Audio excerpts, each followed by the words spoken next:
into it more than I have been. Yeah. I understand that, man. Oh yeah. But now you definitely like a great writer, great performer, man. Oh, so I appreciate it, man. We're all good to go. So about 1 minute and 60 seconds. Sweet. All right, perfect. Thanks, Joey. Appreciate you. Put my phone to silent too, so I just sit back and let you do something first. And Yeah. I'll bring us in. Talk about my book, Johnny's a Crazy Veteran. Oh yeah. Then bring on Jeff, and it's Picaretta, right? Yeah, perfect. Yes, Picaretta. All right. I'll just do comedian. You'll see him all over Arizona. You've probably been other places too, Oh right? yeah. I've been. I can plug a show I got coming up too. Yeah, we'll do that. Make Yeah, sure we'll I do get the date right on that. We'll do that towards the end. Yeah. But I like it more candid. Even if you just pulled it out when I was like, "Hey man, what's the next show?" You're like, "You know what? Let me just think about." Oh yeah, I was like, all right. Yeah, 'cause it's what I want people to get to. So no, I will. Yeah, it's Cool. Man, plug shows. We usually go for like 44. okay. Yeah, or 45. Yeah. I'm all over them. Oh yeah, whatever. Because I had to work earlier. Now I'm like rushing in, so I was like, "Nah, I gotta make sure." Yeah. Oh I yeah. do this episode. No.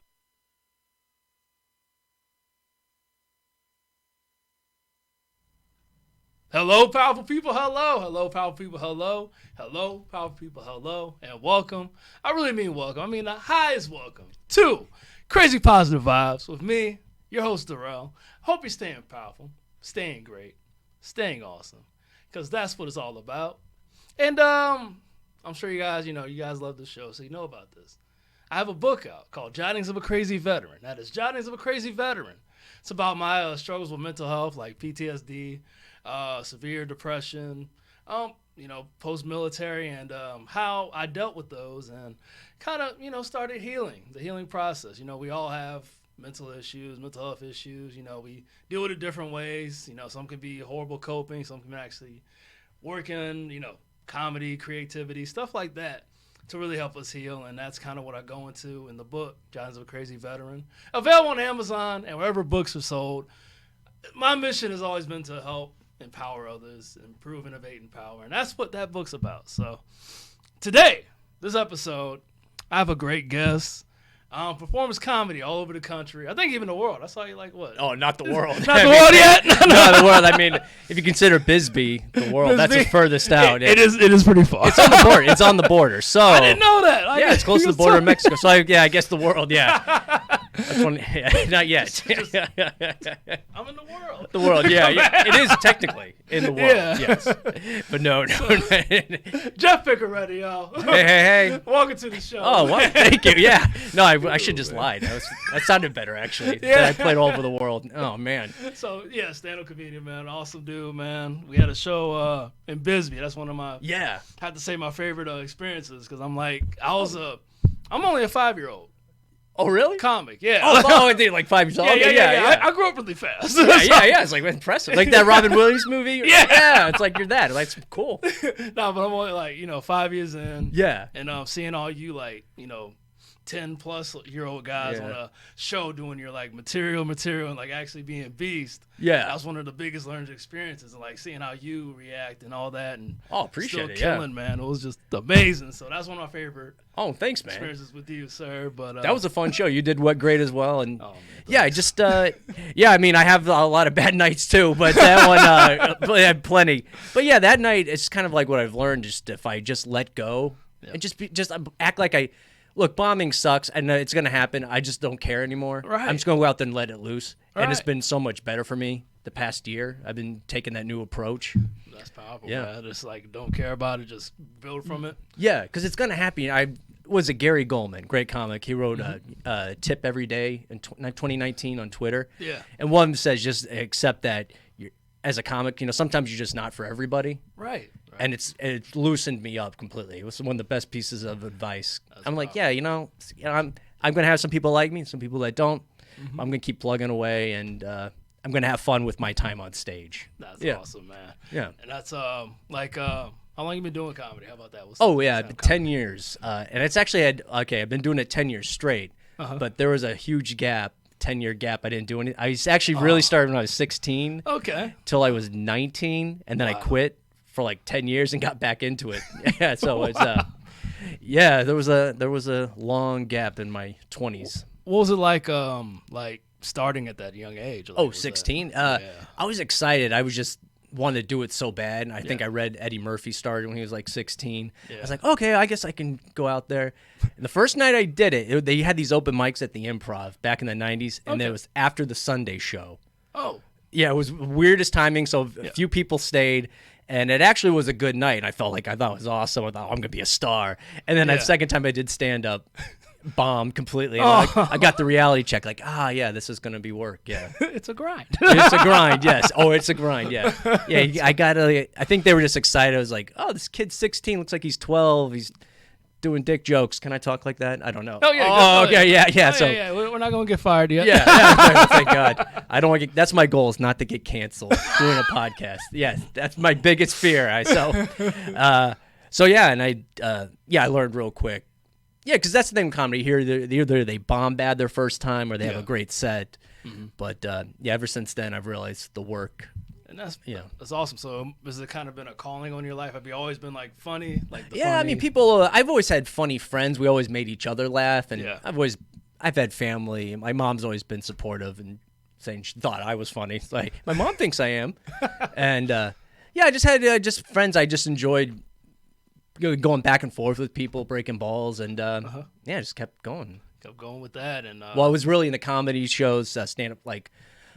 David Tell was like one of my favorite comics. I used to watch him on like Comedy Central in the early 90s. He'd have specials on there when he had hair. Yeah, that's how long ago it was. And I just like, man, I love his style, and Rodney Dangerfield.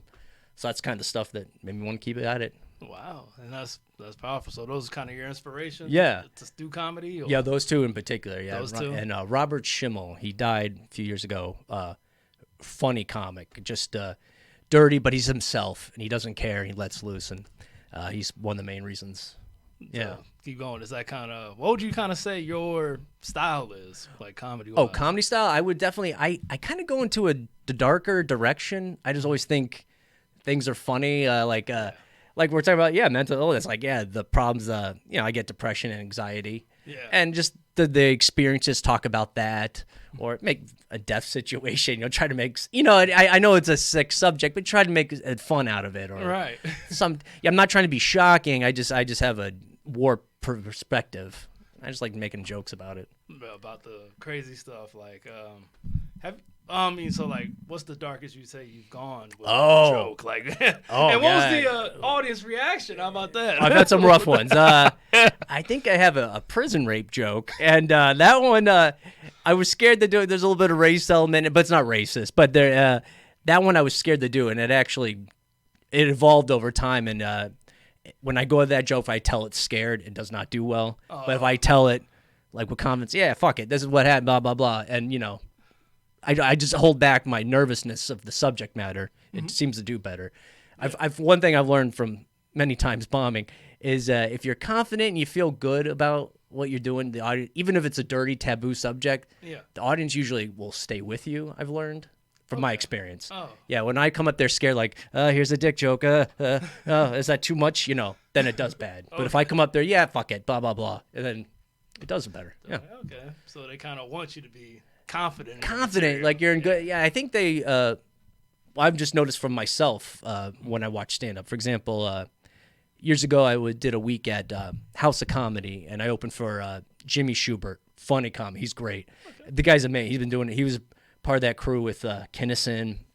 He's been doing it for over 30 years. It was like the best comedy college I ever did. I just watched every set of his, every hour he did. Really? And there was a room. 15, 20 people on a Wednesday night. You've been there, House of Comedy in those nights.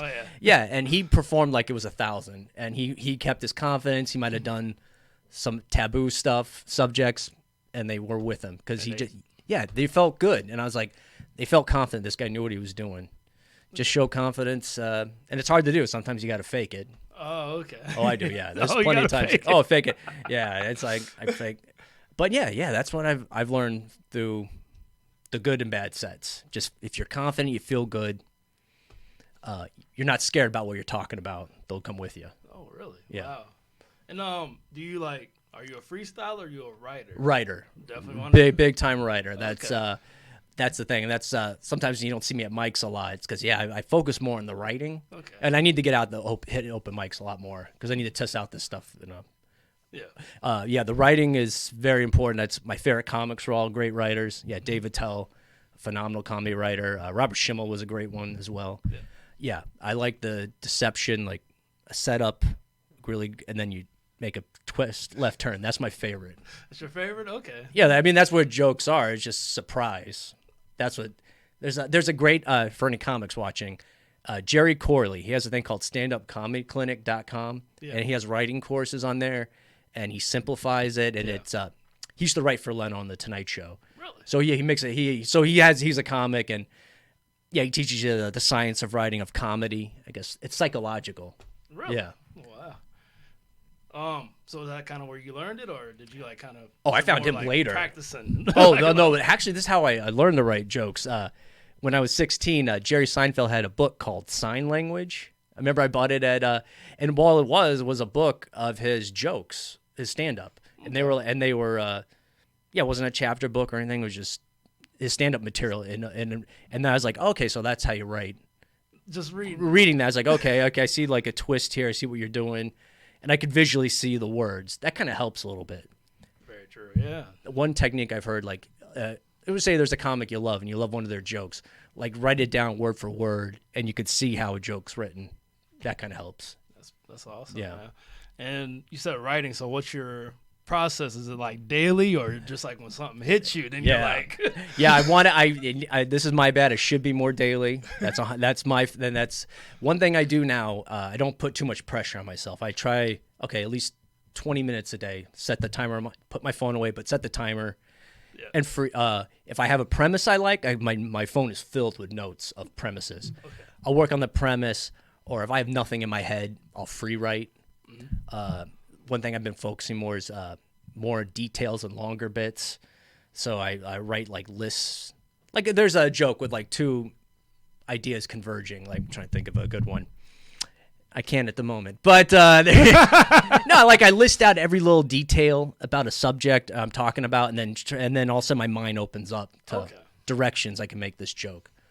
Wow. Yeah, I sit there with the notebook and you really just sit down. Sometimes I go to the library, but mostly I just sit at home, set the timer because it's hard. It's once you start. The worst thing is start trying to write, you're like, I don't want to do this. I don't. Yeah, you've been there probably. Yeah. Oh yeah. Yeah, but once you start and just if you have nothing in your head, just free write something ideas, random nonsense. Yeah. And it'll open your head up, and then you feel comfortable, and then you don't want to stop sometimes. Right. That happened to me the other night. I was like, I was dragging. I was lying on the couch, and I started. More ideas popped out. That's powerful. Yeah. I hope so. I hope these jokes end up being good. So, yeah. No, the fact you take the time to write them out and just. Oh yeah, that's how I am, and I think a lot of comics are. Like Seinfeld, for example. Like I said, I'm not the biggest fan of his stand-up. I love his show; it's one of the greatest shows ever. But he is a great joke writer. Right. Yeah, if you see, he adds details, two ideas converging. Yeah, that's the route I like. I like writers. Writers, oh yeah. Yeah. So taking the time to write, learning new stuff about it. Yeah. That's powerful, bro. So I can see why you're. Yeah. Some jokes. I'm at this phase this past year, I want to at least start up on it by this year. I want to make a comedy album, like a 45-minute, because you can do that independently now. And I want to at least start recording it at the end of this year or early next year. So I've got around 30-some minutes that I'm proud of. That's good, and I want to add 15 more that are. How do you do that? Is that like you record yourself at shows and then put them on the? Yeah, there's you can get somebody who can do live audio recordings, like maybe mic up the audience and somebody get do the soundboard, have my actual voice. Yeah. I know a guy that does like live recordings for bands and stuff, and I was like, get in touch with him about it. It'd be a lot easier than a band, I think. Yeah. Yeah, I just want to mic it up and then put it out on myself, like on iTunes or Spotify, because you can do it yourself now. Yeah. Yeah, you don't need to wait. I'm like, I'm just gonna do it. Right. It's time. I want to move on to new jokes too, as well. Yeah. Just put all the 45. Man, that's smart, bro. Oh no, it's hard. It's hard, but I mean, well, it's gonna be hard getting a new 45, but I got to get there. I gotta. No, it's. Yeah, I just want to put it out there, document it, and then move on to some new jokes. I kind of been lackluster the past 10 years, not working as hard as I should. And now I've been heavily motivated since the pandemic. And I want to put stuff out. Put stuff out. Yeah. You're doing it independently. Have you always been an independent type? I'm independent because nobody wants me. So that's why you do it. Yeah, that's a great comic out there, Sam Morrell. He's put out his own specials on YouTube. Okay. Yeah, because he got rejected by Netflix and HBO. He said, "Fuck it, I'll film it myself." I put it on YouTube, and that's been a trend growing. I don't know if you've seen. A lot of comics are now going on just doing it themselves, and I mean, I'm not gonna make probably any money, but I want to just get it out there, have something documented, and have something for people to hear. Like, oh. There's power behind that, because when you actually catch on somebody, and you're probably on now, probably got people that follow you and everything. That'd be nice. No, I put mean, it out, and then you finally, after a minute, they're like, "Oh, this is a original 45. Wow, this is great." You know, like yeah, that's what I want. Like I've had some shows where people are like, "Oh, I mean, you talk to them after the show, they like you, they follow you on Instagram." And it's like, I got to follow up. I got to give them something. I don't know, something to keep them interested. And I need some content. And that's, I think, the direction I want to go. That's powerful, bro. Yeah. Like, I keep saying powerful, but that's all. Oh, no, I'll take it. I'll blame you. Powerful, Yeah. Man, that's my word, but yeah. Oh, no, it makes me feel good. I was like, I'm not wasting my time. It's powerful. The dick and fart jokes don't move people powerfully. Yeah. Hey, that's what the album is. You put out independently. Yeah. You good. Yeah, I want to start up recording it at least by the end of this year or early next year. And that's the deadline, and I'm going to push myself to do it. Yeah. Then you're doing it right. That's, You don't need the studio over you. You got people cutting off your jokes, saying, "Hey, man, I don't like that one. We're not going to have that on there." Yeah, I've heard other podcasts with comics. They're like, "Screw it. No, I'm going to do it myself, and I don't want to hear. I'm just going to let loose." And like how I go on stage now, just let loose. Just don't care if I bomb. There's another show tomorrow they'll be fine. I've had good sets. I know what I'm doing. I don't mind bombing. I do mind bomb. It hurts when it happens. It's painful. It is a painful thing. But now I've gotten to the point where I feel like I know this stuff is good. I'm saying if it does not hit one night, it's gonna be fine. The drive home the next day is gonna be very depressing. Yeah, of course. But I'm gonna be fine. I'm gonna have a good set again. So it's kind of the new mindset. So that's very motivated. I like that. Yeah. I'm 40 now, and just kind of this is what I really want to do, and I need to approach it different. Right. Yeah. Now, were you one of those, like, when you did bomb, you would kind of, like, sulk and, sulk. Oh, yeah. It would affect relationships. It was, I would get, like, comatose, depressed. Like, I just, day jobs, I called sick. There were times, it's painful. I did not handle it well. And I handle a little bit better, but I'm still down. Oh, yeah. Okay. Oh, yeah, I'm not as bad as I was. I don't take it as bad as I was. Like, I did a show, the Not So Black, Not So White show recently. The set was all right. Yeah. It was all right. I could have done better. But I remember just driving home like, Yeah, it sucked. It hurts. I understand. Yeah, man. And, oh, man. Like, you've been. I mean, I'm not saying you bombed, but I'm saying I've been there a bunch. every comic has. And, I'm saying, like, I mean, even I used to live there, bro. Oh yeah, that was my residence. 123 Bomb Street. I was your roommate. I'll move in. Yeah, I can always pay the rent with that. Believe me. Oh. It was bad times. Bombs. Yeah, it hurts. It sucks. It does, yeah, because you're up there, you're being vulnerable.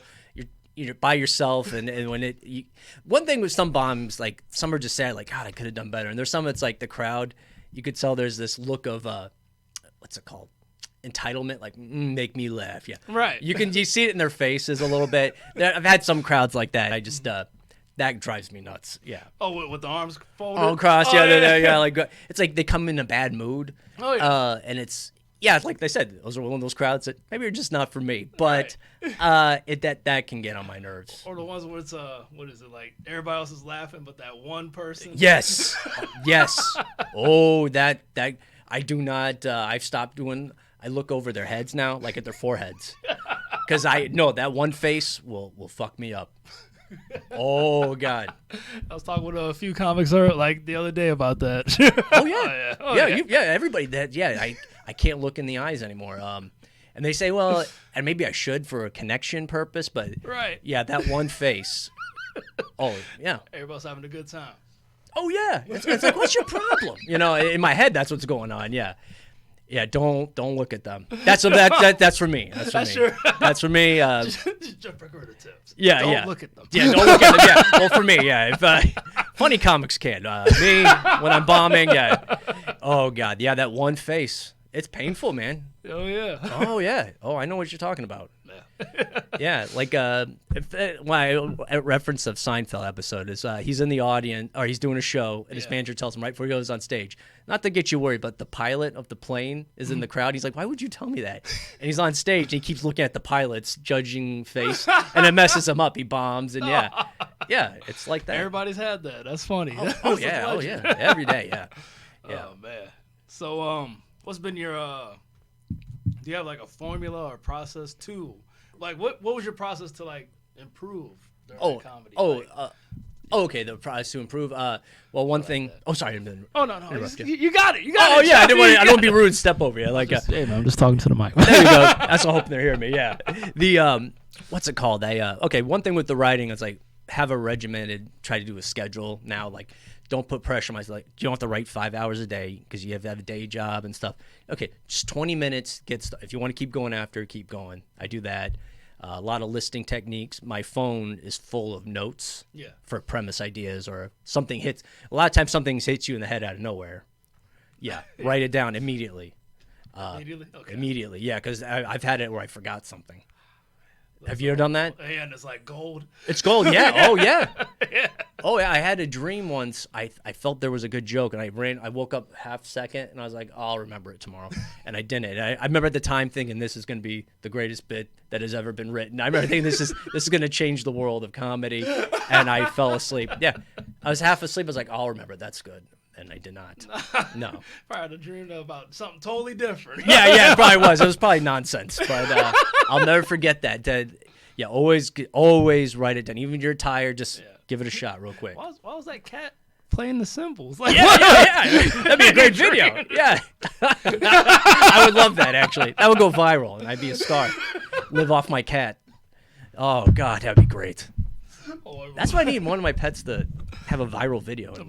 Yeah, remember Grumpy Cat? Oh, yeah. Oh, Grumpy Cat was raking in cash. Yeah, wasn't that out here, too? It was out here, yeah. Grumpy Cat, I think her real name was Tartar Sauce. Wow. That was her real name, yeah. And just because she had a mean face. Mean face, yeah. Just her, gifts. She was doing not signings, but public events, get a picture with the cat. Yeah. Oh, I charge $50 with my cat. I would do that, too. Oh. Especially a cat with actual talent, like playing the... Oh, it's simple. A cat is... Oh, Keyboard Cat. Remember Keyboard Cat? Yeah. Legend. That's a first ballot Hall of Famer in the pet world. A cat played keyboards. A cymbal cat. Oh, no, it'd be game over. that would be the Michael Jordan of viral pets. It would. A cymbal playing cat. Oh, yeah. Because their arms don't go out. They have arms? They have shoulders. Oh, they have legs. They have legs. Yeah. Oh, God. Oh, man. I got to get a cat that can do something. Like, how would they? Yeah. No, I think it could work. I mean, how's the cat play keyboards? I mean, that's true. Yeah, it did that. I don't. Was somebody holding the cat? I don't know. It was like in the T-shirt or. Yeah, it's that added because that's the look. You gotta have a costume, something to pop. Like a marching band. Marching band, something. Yeah. It's like with the hat. Yeah, like look at a great entertainer, Freddie Mercury. He got all dressed up. Why? Because you want to look at you. You want to stand out. That's get the marching band outfit for the cat. I'm with you, man. Oh. How do we get here? I don't know. The dream. The dream that I still to this day do not remember. But I remember waking up thinking, I remember when I was half awake and I was like, oh, that's funny. That's good. That was so, it was handwritten to me by God. And he goes, here's this joke. And I totally forgot. It was probably shit. I'll be honest with you. Right. Yeah. But the point is, if you have an idea, a premise, write it down immediately in your phone or something. Yeah. Because, and then sometimes you might have something in your phone for years, and then I've had that happen. I had a premise I wrote down, used to do the joke, and then wasn't doing well, and then I revisited it years later, and it's like, oh, now it's kind of getting better. All right. Right. Yeah. Yeah, save everything. Save everything? Yeah. Yeah. So would you say as you got better, the joke got better? Yeah, I would learn. Better ways to make a surprise or put more details in the jokes. Okay. One thing I try to do with a joke now, I'm very focused on is multiple laugh points, multiple laughs. Okay. Even it doesn't have to be a horror, gut punching laugh, but just audible laughs through a joke. Maybe like get 3 or 4 or something. Like because you need like in a or 3 or like in a 30-second bit maybe. If you have 30 seconds of a joke, try to get 2 to 3 laughs. Well, there's a thing called laughs per minute. Laughs per minute, okay. Yeah. And my goal is to try to have as many of those as possible. Really? Yeah. Okay, that makes sense. Yeah, because I mean that's the great headliners. You listen to those comedy albums. Like in a club. Just the constant laughs throughout the minute. Yeah, doesn't have to be gut punching ones, but just eases them in. But make the last laugh the biggest one. Yeah. So that's what I'm working on, and hopefully it happens. I mean, you're close. Close, yeah. I got a few that do it, and it's I'm just right now I'm heavily focused on new stuff, and I want to hit the mics, and I'm prepared for it to go horrible, because it's all comics. They're good guys and gals. Oh yeah, but nobody's paying attention. Right. I need to get the words out in front of a crowd, so I'm prepared. Like tomorrow, I'm gonna go. Still going right on University. What's the Monday night one? Devils. Yeah. I might go out there. I'm like, nobody's gonna be paying attention, but I need to get the words out on a microphone. Oh, that's one of my favorite mics, though. I mean, it is. There could be. When they have crowds, and even when there's like you got one person in the corner listening to you. Yeah. I love it, man. Oh, yeah. That one person. Yes, that's the opposite. Like where you have that one person that's not like that one person loving it. You're like, this guy. Yeah, focus on him. Yeah, or her, or whatever. Yeah, man. That's I guess the power of comedy, man. And then you find out that person, because I usually make this about the audience. Well, about you, the guest. Yeah. So No. It was one time I did my Star Wars joke that did the Star Wars joke where I'm like, my friends they're all white and they made me play Chewbacca. Basically, every time I was Chewbacca. I like that. It is funny. And then I made fun of like Jar Jar Binks and all that stuff, and I ended up leaving my notebook at Devils that day. So I ended up walking back looking for it, and like one of the audience members like, I love that joke about that. I love Jar Jar. And I was like, one of my Instagram and all that. So I understand what you're talking about, reaching the audience and all that. Yeah. You know? No, that's a great. That's those moments as a comic feel good. Even if it's at an open mic, if there's one person liked the joke, you're like, okay, so there's something here. I know I can keep going with this. Yeah, did they still remember? Like, yeah, man. Yeah, right there, and they remember that. That's the big thing. Yeah. No, you should feel. I feel very good about that, and that's funny too. I like it. And even as that one person, like you said, the person that was just there watching everybody. Yeah, and I don't know what I'm trying to say. Bring 1,000% every performance you do. How about that? Yeah. Try. I know. I've been there where I've checked out. Like I'm on an open mic, nobody's paying attention. Yeah. And fuck this. And my performance, I just checked out. I try not to do that anymore. Just keep going because this is my time. Yeah. If I got like an open mic, I got 5 minutes. I want to make this time worth it. I'm gonna give it my all and try to get these new jokes out. Yeah. That's powerful, bro. Yeah. And you said for 10 years plus. So 10 years. Yeah, it was November of last year, so just over 10 years. I'm right there. Yeah, and it's been the past couple. I've been like, I need to change my approach and not let things get in my head and just go out there and attack it.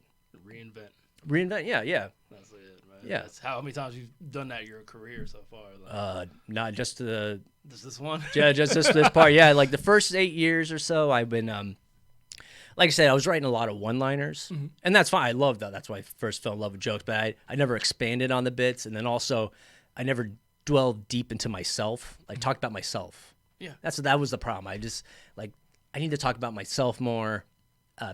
Insecurities I have in life and bad experiences, because that's comedy, Yeah. So I've been focusing more on that the past 2 years, and that's bold. I got a treasure trove of failures. I'm like, we can make jokes about that. There's very humiliating times in my life. So yeah. Then the fact that you can laugh about it, then they're gonna laugh at it. Yeah, and I'll try to make it funny, and hopefully I do. And that's the direction I've been going in. Past couple years. Yeah. Very powerful, man. And I mean, we can go to a lighter subject because I've seen this big Bills hat. And hey. out. haven't said anything. Oh yeah, there's been it's been. I'm not gonna lie. It felt like a bomb the past 2 weeks when they lost to the Chiefs. Oh God, my girlfriend has a picture. It was me and my brother. We were watching the game at a bar, and I thought they won it. We're hugging. We're all excited. Yeah. 13 seconds later, the whole world collapsed. It's amazing how time can go from sweet euphoria to 13 seconds later, just despair. I've never had that emotional roller coaster. Yeah, that playoff game, it's still messing me up. I'm still sad. Oh, jeez, yeah. man. Yeah. I saw the picture. She took it. I was like, it's just amazing how life can do that. Yeah. 1 second, I thought it was over, and I don't know. We're going to be fine. We're going to be fine. We'll be fine. Yeah, trust me. Buffalo's going to be, we're contenders. We have one of the best quarterbacks in the league. No question, Josh Allen. All right. And, so we're fine. Okay. Now, he's powerful. He's that powerful. arm I'll is say powerful. I'll get him. Oh, that guy! Can stiff arm linebackers. He's a quarterback. Oh, he's the man. Oh, yeah. I'll sing his praises. I see. Yeah. Hey, if you're watching, all right. Yeah. Come on Joshua, by. please. Big fan. Come on by the No, show. my girlfriend jokes. She goes, she thinks I love him more than her. And I was like, I'm just kidding. No. I've never seen her lead a game-winning drive in my life. So until that happens, we'll talk. Yeah, No, I'm if it kidding. happens, hey. I'm kidding. I do love her more than Alan. I'm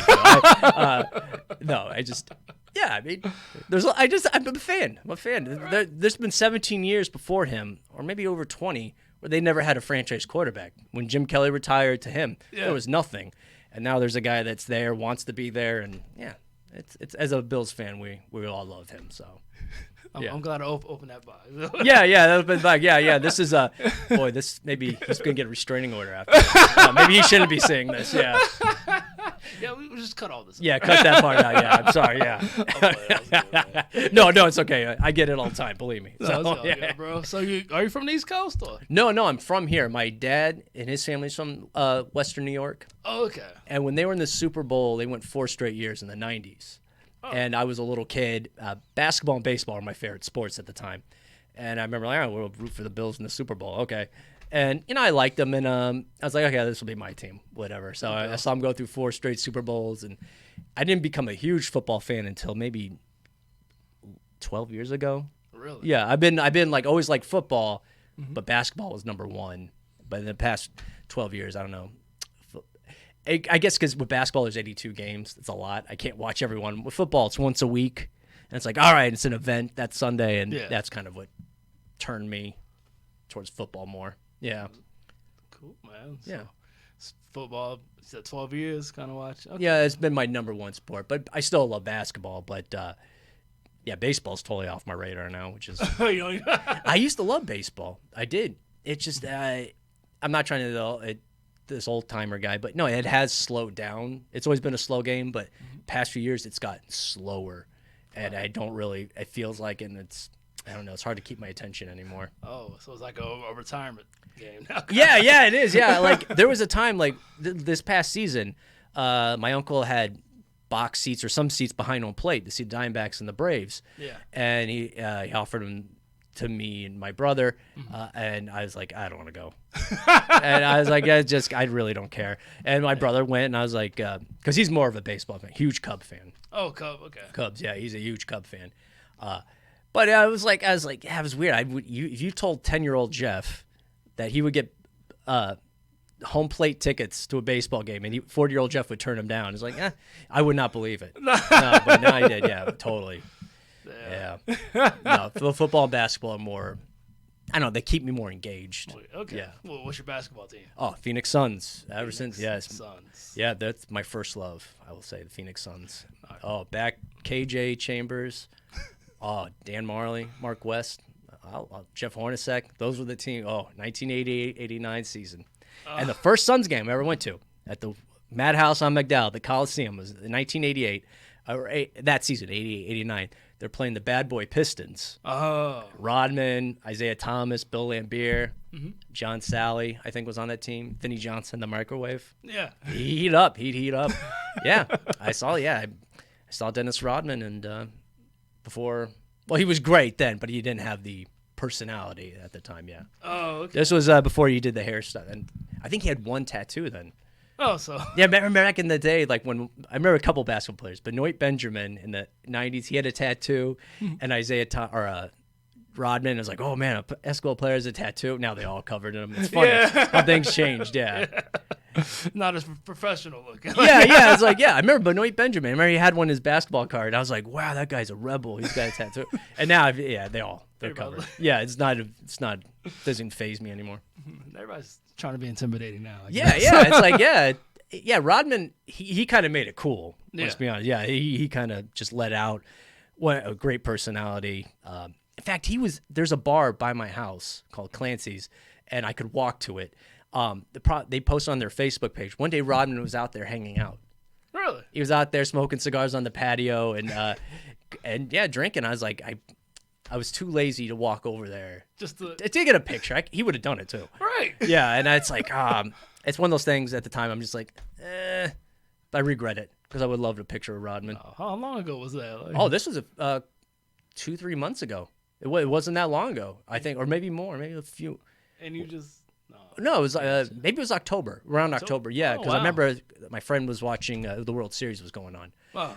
And I regret it because that could have got me a few likes on the Instagram, right? My self-esteem would have went up for about an hour. Yeah, a couple hundred. Yeah. Yeah, a couple. Yeah, if I could crack the 200, whoo, that'd be great. Yeah, myself. Yeah, getting a few likes. And then the self-esteem will crash when the high wears off. But. You get a few likes, put your YouTube video. Yes, yeah. Say Rodman approved it, or something. Yeah. Oh, I would love to have met him. Yeah, that would have been the worm. Oh, I don't know where I was going with that, but yeah, I could have met. But yes, my point is, big Suns fan. Okay. This past year has been amazing. I'm going to the final, which I did not expect to happen at all. Mm-hmm. That transformation, it's been phenomenal this past year. So last year was a rush, and I feel very confident they can get back there. Very confident? I think they're better this year than last year. They got the experience from losing that. They finally, that's how you get better. You're like, okay, with Jordan and the Pistons, for example, in the 90s, late 80s, the Pistons always stopped them. They always killed them in the playoffs. And finally, just taking those beatings, you get better from it, and you find out how to improve. Like in comedy, a bomb, I find out how do I get better. Yeah. And Jordan, people don't remember. I was old enough to remember those days when Jordan would lose to the Pistons. And, there was a time you got to get beaten down and then rise up from it. Learn from it. Yes. Like the Bills coach, Sean McDermott, has a line. I love it. You don't win or lose. You win or learn. Wow. Yeah. Except if you're gambling, then you learn you lost a few hundred.